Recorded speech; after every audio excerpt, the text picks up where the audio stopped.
दादू में बुनियादी सहूलियात का फुकदान, अवाम का मुंतखब नुमाइंदों पर बरहमी का इजहार। शहरियों का कहना था कि इलेक्शन के दिनों में सियासतदान बड़े बड़े वादे तो कर जाते हैं लेकिन उनको पूरा नहीं करते। इसी हवाले से देखते हैं दादू से असगर खान मला की इस रिपोर्ट में।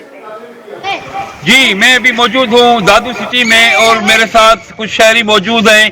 अभी उनसे पूछते हैं कि सफर कैसा होता है, क्या उनके हालात हैं। अच्छा लाल बच्चा, आप किस पार्टी को वोट देते हो? इमरान खान को। क्यों? इसीलिए उसने थोड़ा सा महंगा किया। इन लोगों ने तो किला सागे का साला डाल दिया। हाँ, आटा 110 रुपए किलो लेते हैं, 650 रुपए घी लेते हैं। क्या खाएंगे? गरीब आदमी कमाते हैं 500 600 से हमारे क्या गुजर होगा। जरदारी ने क्या दिया है हमारे को, नवाज शरीफ ने क्या दिया है, नवाज शरीफ के भाई ने क्या दिया है, अभी वजीर आजम बना हुआ है उसने हमारे को क्या दिया है।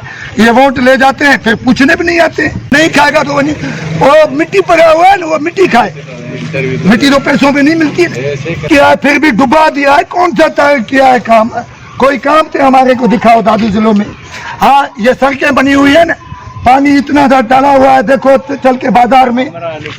हाँ, बाजार में पानी चल के देखो। हाँ, क्या किया है मैंने होते हैं हमारे लिए। हाँ, वो अपने पेट लिए आते हैं भाई, हमारे लिए कोई भी नहीं आता है। सब अपने पेट भरते हैं भाई। मैंने फैला रहा है, टीरा है, कुछ भी नहीं है भाई। 500 रुपए 600 रुपए लेते हैं। आटा कितने? 110 रुपए किलो है। चीनी कितने का है? 100 रुपए किलो है। हम कमाते हैं 600 में हमें कपड़ा ले, आटा ले, घी ले, क्या ले, हम साबुन ले, क्या ले। हाँ, बच्चे तो हमारे तरफ गए हैं। मैं हुकूमत ने गरीब आदमी के लिए कुछ नहीं किया। यही क्या किया है भाई? कुछ भी नहीं करता है, सिर्फ वोट लेके जाता है, फिर पूछता भी नहीं है मरा हुआ है या जिंदा है।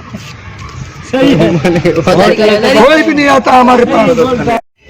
ये आपने सुनी दादू शहरियों की बातें। उन्होंने कहा कि जिनको हम वोट देते हैं वो तो बहुत अमीर हो गए हैं, मगर हम वोट देने वाले गरीब हो गए। इस सख्त महंगाई में उनका गुजर सफर करना बहुत मुश्किल है। मैं हूं A1 TV दादू डिस्ट्रिक्ट रिपोर्टर असगर खान मला।